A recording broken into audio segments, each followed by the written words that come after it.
องตามหาเจล้านจ้ะตามหาเจล้านตามหาเจล้านผู้ใดคิดฮอดเจล้านผู้ใดจำเจล้านได้เนี่ยคะมาหานางว่านางอยู่จังใดปิดจังใดเดี๋ยวพี่น้องเลยขึ้นมาปักซองแล้วกัน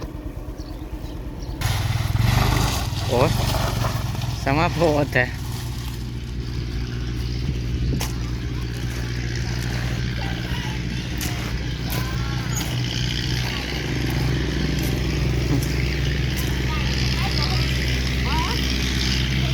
สวัสดีเด้อพี่น้องสวัสดี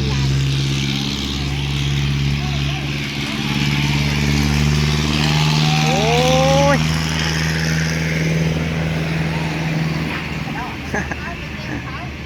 เจเมนเบิ้ล เบิ้ลกระดอกปี๊ดในรอบจักปีนี่ยังเป็นผู้เป็นคนอยู่นอกมันก็ตายป้ามึงโอ้ยเป็นอะไรเลย ถ้าน้ำตาลขึ้นเอาเป็นนี้คือบ้านน้ำตาลขึ้นเป็นเบาหวานเหรอ อ่ะ เบาหวาน ของกำนันของฝากสื่อ โอ้ยขอบคุณค่ะ สื่อเขา ร่ำรวยเด้อก องมาฝาก ในรอบเป็นปีแล้วมัดช่องเลยเอาลงโทรหาหลานแล้วยังมีชีวิตอยู่ เกือบผมมีชีวิต เป็นนี้จังว่าเกิดผมมีชีวิตคือจังว่าอย่างอ้วนสมบูรณ์หน้ากากกระเต้งตึง เศร้าเห็ดละพักนะ อันมือพูดบ้านแป้งกับคนถามเปยลูกเรือเลยเบิร์ดมักมวนนะครับธนาคารนี่ อืม ยิงแก้ว ยิ่งแค่แล้วก็นั่งโจโลอยู่ไข่เลยขึ้นเลยก่อน อยู่ได้มองนี่ทำบริเฮ็ดแล้ว เห็ดอยู่ อ๋อ เจ้าหลักได้หลักนั้นหลั ใช้ ก ใช้ นี้ไปหลักนั้น มองอยู่นะนี่ นี่ เบิ้งนี่นะอื่นชี้งามๆนะ ใส่ นี่กระต๊อบนี่ อยู่ข้างหน้านี่นั่นนะ อ่า นี่พี่น้อง จังหวะนะคะ อันนี้คือเพื่อนเราอยู่นี่พี่น้องนี่นี่แหละลังโมเดิร์นงามๆนี่ เนี่ยเองนอนอยู่นอกเองก็เห็นผู้ชมผังเนาะ โมเดิร์นอืม เป็นผู้ชมผังเนาะโอเดก็ได้ เพราะว่าอาจจะได้หันนั้นง่ายออกมาเจอแบบ ตั้งแต่เดินอัน แต่เฮิงเลยได้จะเดินเท่าไหร่ เดินก้อนอันก้อนหอเขา ขี่อยู่ในนั้น ตะกี้เฟนอยู่ในหม่องน้องนี่พี่น้องกับลุงอ้วน รู้ว่าก็ยังขึ้นไปอยู่เถิงว่าเพื่อนคืออันง่ายเท่าน้องเลยแบบจะเดินมันผู้ยักษ์จะเดินเป็ดผู้ยักษ์เดินเป็ด เป็นบ่เขาดำหนาเหนื่อยน้ำบนทางใช้มาใส่กระเป๋าได้ อีเราทางเขาก็ว่าอยู่ไปทางนั้นป้าเขาหลงเห็นข้าวนะ พ้นกระดอกกระดิ่ง คนนี้รอ พวกเขาไปเที่ยวเขาเที่ยวน้ำ เห็นเพิ่นล่าสุดกับตะแต้มาเบิ่งพักเพิ่นอยู่ได้หม่องนี่แหละพี่น้องแล้วก็บ่ได้เห็นหน้าเลยแล้วก็นี่แหละเพิ่งมาได้เห็นหน้าเพิ่นนี่แหละพี่น้องในรอบปี2 ปีว่าซั่นวะอืมแต่ว่าปลูกพักเพิ่นก็ยังปลูกคือเก่าแหละพี่น้องเพิ่นยังปลูกคือเก่า มันเปื่อยเบิด แต่ว่ามันเปื่อยเบิดเมื่อกี้นี่ ตก ฝนตกลงมาใส่พี่น้อง บรรหาน้ำมันน้ำท่วม เป็นกระสิปลูกใหม่ ท่วมอยู่บ่ ท่วมห้าอะไรเข้ามาลงอันหนึ่ง ท่วม4 เทื่อล่ะอืม ละหาน้ำกะละหาโคกละหาน้ำกะน้ำท่วมเด้อพี่น้องน้ำพึ่งลงเพิ่นว่าท่วม4 เทื่อแหละปีนี้ฝนดี ตายจนหมดเขาเจ้ากำลังงามกำลังทอกโคตายจากเขาโบมันก็ตายได้หนู รวมลายมือเนาะอันดามมือยังว่า ไปหลังดุยไปหลังดุย ตายไหนเท่านั้น ไปหนาเป็นต้องเท มือน่ะนั่งกัดกูอยู่ทักนั่งสู้โทรขึ้นมาเดี๋ยวนี้ขึ้นมาหากูได้กูสิไปบ้าอย่างเงี้ยกูไปแก้บ้าโอ้ยมึงบนทางนั่นดูเอ้ยวะ หลายๆคนก็ถามหาเนาะบอกว่าไม่ให้ไปหาเจลานบ่ไอลานบ่จังซี่ล่ะเนาะถามหาอยู่มีคนขึ้นฮอดอยู่ผู้ใดขึ้นฮอดก็เข้ามาเบิ่งเด้อพี่น้องเด้อมาหาเพิ่นแล้วมื้อนี้ ก็บ่ได้มาหา FC ก็ขึ้นฮอดอยู่ถามหาอยู่มันบ่มีเวลาล่ะพี่น้องคนถนนหนทางคือว่าล่ะหน้าฝนก็มันมายากมันมาบ่ได้พี่น้องฝนตกทางกับเปื่อนแห้งอันตรายแห้ง เลี้ยงงูกันขนาดนั้นจะว่าเลี้ยงแล้วไม่ได้เป็นหลักจะขายอยู่แต่ยังไม่ได้ จะเห็นบ่ ตู่ โตแล้ว เลขลายแล้ว ชาประตู เออ ที่ไหนมันไปอยู่ในน้ำมือนะคือก่อนกันนั่นเลยนี่แล้วก็ ได้ ได้ นะคันมีผู้เล่นได้อยู่นางได้อยู่ กันโตไม่ค่าได้ปักซองในนี้เดี๋ยวนี้มัน40นี่ 47ตอนเก้า น้อยตอนเขาขายตึก18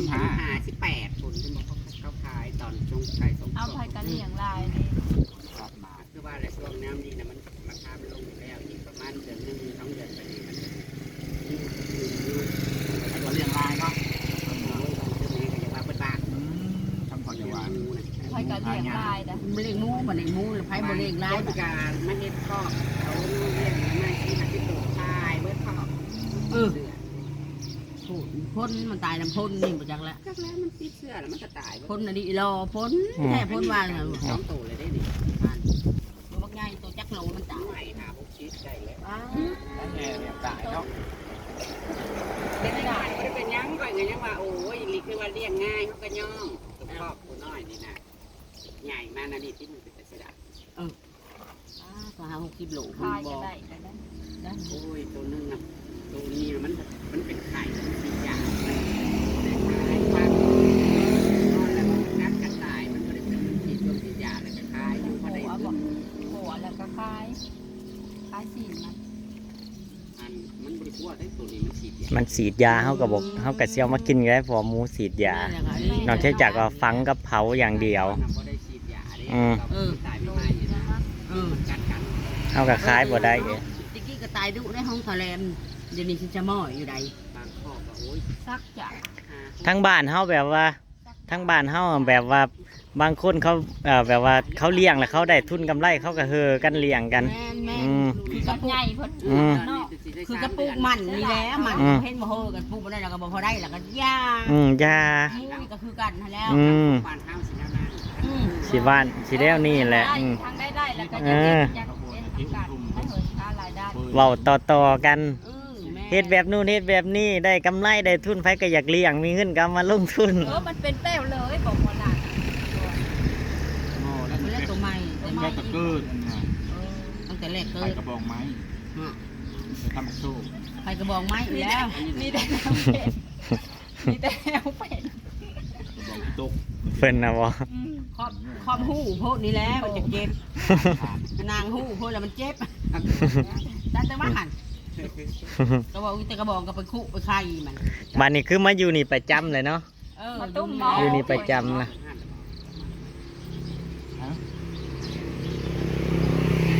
เวลา มันล่าวางเจ้าหมา ไม่มอนะบอกไม่มอเบิ้ลมาเลย เดี๋ยวหมามือสด สด โอ้อยู่นี่เลยมันบ่มีแล้วก็ เป็นหันคล้ายเปียเป็นหันคล้ายเปีย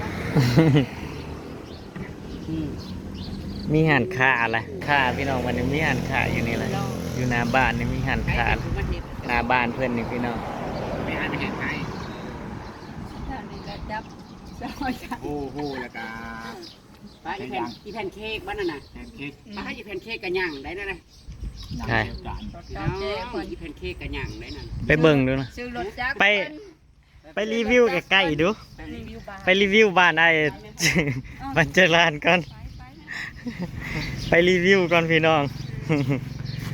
เฮ็ดเองบ่นี่ไอ้ ได้ไม่เห็นใช่ เอาติคิดว่าเฮ็ดเอง นี่ย่างไรแผ่นเค้กนะ ยังมีชีวิตอยู่เสย คืออายุมันควรยืนเด้อ เติมจานเลย ข่าวได้นะนี่นะ อืม แกพัก เวลา คนตู้หมดเลย เวลามักน้อยๆมานี่สิบ่มีทรงมีเสียงอยู่แต่ว่า ไล่ไล่อยู่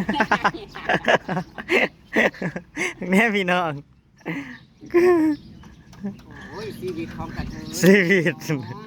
ราคาไม่เป็นเพื่อนก็มีอยู่แต่มันอยู่ไก่มองทำมาหากิน อื คอ ม นโดกันนี่แหละ คอนโด บ่แม่นเกิดวันจันทร์บ่จักนี่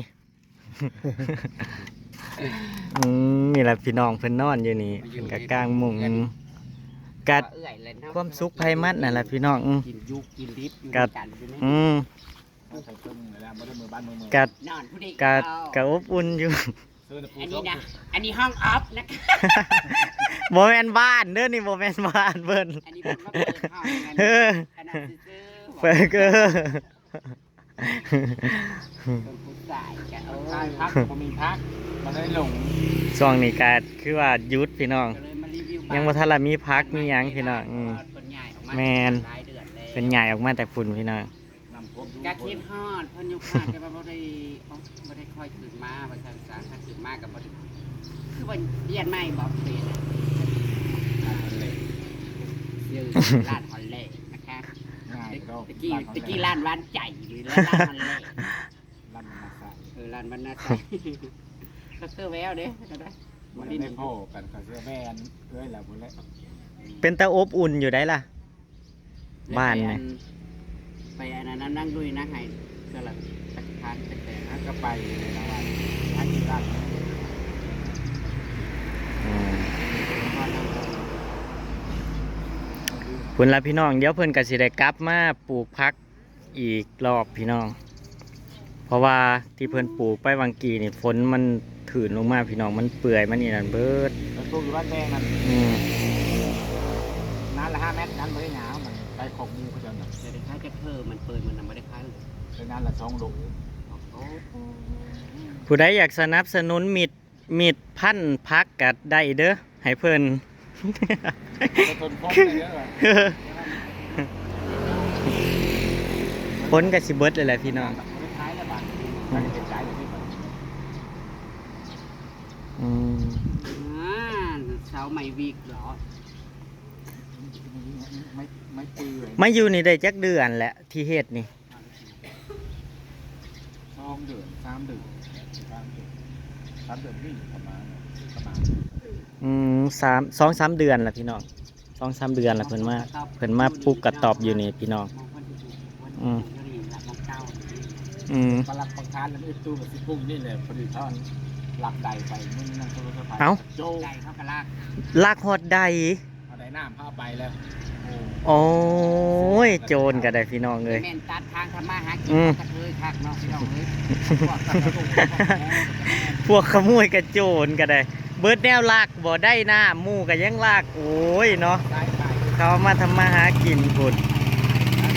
สายไฟก็เอาพี่น้องมึงในโจรนะพวกมันสัว ทางมาหากินตาม สัวแห้งไอ้หลีพวกเป็นโจรนี่ กระโปงนั่นจะเป็นกระตุ้นตุ่นกระเทยข้าว จะแม่นบ่อีต้นเนาะเออ ทั้งได้น้ำทั้งสายไฟอีก บ่ได้ขึ้นมา อิหยังกับโพด โอ้ยได้เงิน ตั้งรักใหม่ก่อนเด้อ เติมมีเงิน เป็นกสิมาตั้งรักบ่มี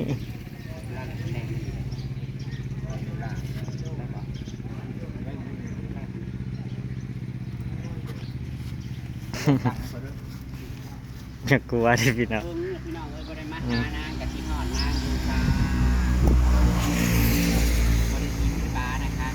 ลากลับมา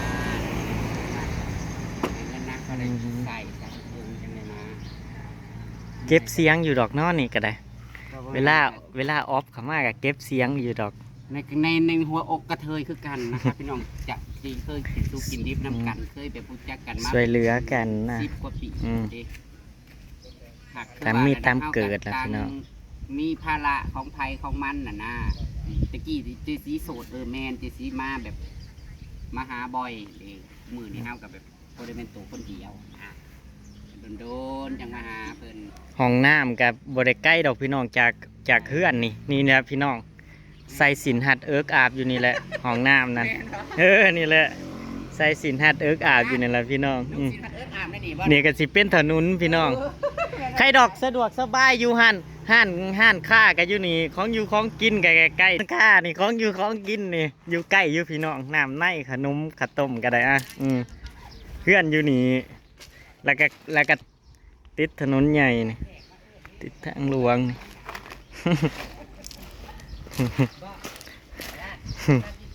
ได้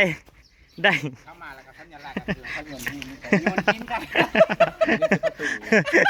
หรือว่าเขายุ่นกับพี่บอเกอ ไปอยู่กับเขาโยนหินนั่นเองครับในรถแล้วก็ใส่ ออฟเด็กเขามากง่ายอยู่พี่น้องมันไก่ถนนใหญ่อยู่ยื่นอาบน้ำอยู่นี่ก็ได้ เขา ก็ได้ซื้ออยู่ซื้อกินเนาะคือเพิ่งกะ อืม ได้คืนมาหาพี่น้องอ่ะเจรานไปซื้อกิน ให้มันร่ำรวยปังๆนะคะ สาธุ ป้าปทิมซันเนี่ย สมพรปาก แบบต้องถูกได้ยากมากครับใจบุญมาซอย มันหมูมีเวลามาหาหมูแม่นไว้หยังดอกมันสิมาหามันก็ยากคือว่าแหละผักหลังๆกับฝนกับตกถนนน่ะโอ้ยอาลีอาลอถนนนั่น มาที่บ้านเพิ่นเลยลง อืม ไปกินข้าวแล้วก็ค่ำลงไปนั่นลงแล้วมันไหม้บัด ก็เลยบ่ได้แวะมาแต่ละเทื่อกะ ตกแบบพ่อแย่ๆเด้บัดนี้มันนุ่มอาทิตย์ตรงเข้าไปโอ้ยค่อยๆหยับหาย เฮ็ดหน้าอยู่เจ้าน่ะ บุได้เห็ด อ๋อ ให้กับเจ้าเห็ด เข้าหันข้างหน้าอยู่ ปีกายเนี่ยเขาจะให้8 ซอง ปีนี้นำบริโภคบอก ปีนี้ไปท่วม เด้8 สอบก็กินได้เฮิงอยู่ ทำท่วม บ่เบิดดอกกิน เป็นหอดว่าเป็นนี่ในคนทานในปีนี้เลยหอดให้หนา ปีนี้นะเที่ยวส้มมาใช้ฮอนเนี่ย จะปีนี้แล้วมั้งบ่แม่นทั่วคนทางแต่ว่าหนาบ่ได้หอด แต่มันมาทูบไรเธอตี ทั่ว เนาะ ไรเธอ4 เธอ 5 เธอเลย คนก็เดียว ฝนบ่สาดบ่ บ่จ้ะ ย่าน เนาะมันก็พอดี ย่านว่าฝนมาทางนี้นะมันสิสาดเขา เพราะว่าทางนี้บ่ทันแหละ หัวเลยแต่ว่า บ่ทันแหละ ขึ้นหลังคาแล้วก็ ใส่นี่เด้อพี่ เอา น้อง อย่างข้าวคือต่อคุมอีกคุมอีกแต่ว่าเอาอันข้าวอย่างดำเนี่ยคุมอีก ที่นอนก็ยังไม่มีนะคะพี่น้องขาใครใจ ใส่เบิ่งที่นอน ที่ น่ะ ร้านด้วยค่ะเธอเจ็บหลังนะ อื นี่ มเจ็บหลังนะเนี่ยเจ็บหลังนะเวลารับคงรับแขกผ้ามงผ้ามานทางนี้ก็ยังบ่ขออนุญาตเลยเด้อพี่น้องขออนุญาตเราเลยเด้อทางนี้ก็ยังบ่ทันแหละใส่นั่นพี่น้องเขาเอิ้นหยัง บ่ ว่า ได้มีแขกเด้อบาลินโดนหนูฮอร์โมนเด้อ จ้า เด้อ จ้าบ่นัวหัวม่วนเด้อพี่น้องเด้อ บ่มีผู้มาหาดอกบ่มี เคยจนให้มาหาเนาะมันบ่มีแนวมันบ่มีแนวล่อเนาะ อยาก ที่บันนี่ล่อ มันต้องร้องเพลงอยากเจอคนจริงใจ มีไหมแถวนี้ อยากเจอคนดีๆซื้อที่นอนให้หน่อย เขาต้องว่ามีของตีแถวนี้มีไหมสปอนเซอร์เขาได้เด้อพี่น้องเด้อสปอนเซอร์เขาหาเราได้เด้อพี่น้องเด้อผู้ใดอยากสนับสนุนที่นอนก็ว่าไปมุ่งหยังก็ว่าไปเนาะพี่น้องเนาะสงสารเด้อพวกขี่บางห้างหน่อยนี่ กิ้งบางกิ้งบางลางเนาะ โอกาสได้มาเยี่ยมเจรานนะคะผู้ใดที่กินฮอดเจรานกันมาหาเลยเด้อค่ะ ชีวิตปีหนึง ปี เนาะ หนึงจ้ะ หลายคนก็ขึ้นฮอดพี่น้องเนาะถามหาหลายอยู่ เป็นกำลังใจให้เพิ่นเด้อพี่น้องเอ้ยเครื่องใดน้ำใช้ใช้ไฟเขากันลากค่ะเขาตัดทางทำมาหากินของกระเทยเดี๋ยวนี้นั่น กับโพสต์เนาะพี่น้องเนาะโจรก็ได้ เลี้ยงชีพตัวเอง ความสัวคัก เขาบ่ได้ขึ้นนะคะของกระเทยเขาแหงเอา เขาให้เอาให้เงินได้เขาก็เจอ ก็หัวของเจรานแหงเอา จ้า จะได้กระปากเป็นกำลังใจ ฝากเป็นกำลังใจให้เพิ่นหน่อยเด้อพี่น้องเด้อ ผู้ใดอยากสนับสนุนกันสนับสนุนได้เด้อค่ะ สนับสนุนเข้ามาได้เด้อพี่น้องเด้อ นะคะ ผู้แยกช่วยเพิ่นทำมาหากินนะเนาะพี่น้องเนาะเล็กๆน้อยๆเนาะพี่น้องเนาะกำลังใจติดตามคลิปหน้ากันละกันพี่น้องไปละพี่น้องสวัสดีครับผม แล้วก็ว่าเป็นตาเย็นดีได้เนาะ มันก็เย็นเลยเนาะบ่ได้ร้อนใดอีกอย่างที่มันเย็นเพราะข้างบนมันมุ้งหญ้าเด้มันบ่ได้ใส่สังกะสีมันก็เย็นอยู่ คนต้องให้ มันเป็นฝา ตะค่าเอาผ้ามัน